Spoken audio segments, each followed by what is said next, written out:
Hey, what is going on guys? So today we'll be taking a look at two recent Star Wars The Black Series Gaming Grades figures. I found these two for a really great deal and I could not pass on them, considering I still haven't got the ElectroStaff Trooper from Jedi Fallen Order, and also now we do have the Riot Scout Trooper from Jedi Survivor. Here's a shot of the side of the boxes. You can see the difference between the old style boxes and the new style with the artwork there. I think they both look really good in their own ways, and here's a shot of the back of the boxes also.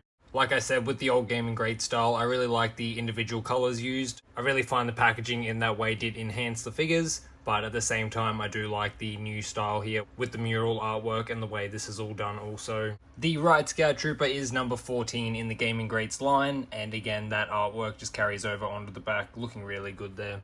And here's a shot of both of the figures in the plastic trays, looking really good. As you can see, all the accessories these ones do come with. I'm not going to run too far into the articulation on these figures, as we have seen these body sculpts before, but we will go ahead, we'll pull these guys out, we'll take a look at everything they come with and the details on these figures. And here we have all the accessories out along with the figures themselves. I do like the translucent effect pieces here. I do just wish they were a solid sculpt. It is just a flat piece that has been molded around, which does work pretty well for the most part, but I do think it would just hold a bit better if it was something specifically sculpted around the ends. Of course, the stuff there itself for the effect pieces to go onto. Moving on to the Riot Scout Trooper, he does have that electric baton that we have seen before. Again, you just have to pull out the end to extend this weapon, and the effect piece is on there also, and also the shield. I really like the sculpt on this and the details, especially with the translucent visor part of the shield.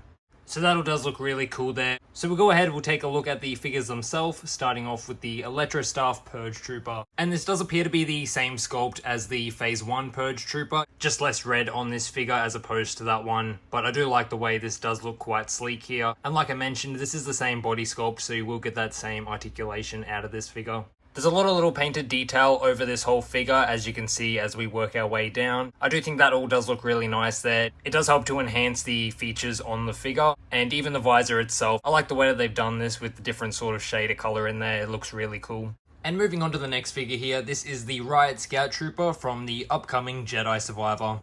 Just like the previous figure, this one is also a reused body sculpt, so this one is reused from the previous Scout Trooper, but this body sculpt does hold up and does work pretty well for the figure. Just like the previous Scout Trooper, this one does have a lot of nice painted details running over the whole figure, as you can see with the wiring harness set up on this one. There's some nice sculpt work gone into that one, which, like I mentioned, we have seen this before. And there's also some nice weathering on this one, so that does help enhance the figure. There's no blaster pistol included with this one, even though the holster is there, but from what I have heard, that does seem to be accurate. But I'm personally not too worried about that, as I wouldn't have this figure using it anyway. And here we have the figures with all the accessories in their hands. They do look really good standing there with everything, so I'm really impressed with these two. The only thing is that the effect pieces on the ElectroStaff Trooper, they are a bit fiddly. As I mentioned before, they're not one solid sculpt. It is a piece that is folded around, so it is a little fiddly just to try and wedge it together to have it hold on the staff there. But overall, like I said, I'm really happy with both of these two figures. I'm really glad to finally have that ElectroStaff Purge Trooper just to help fill out the Fallen Order display, and of course adding the Riot Scout Trooper to start filling the upcoming Jedi Survivor display. So let me know what you guys think below. Do you have these figures? Are you picking any of these ones up? Are you going to get the new game when it is released? Let me know below, and as always, thank you all for watching, and I'll catch you in the next one.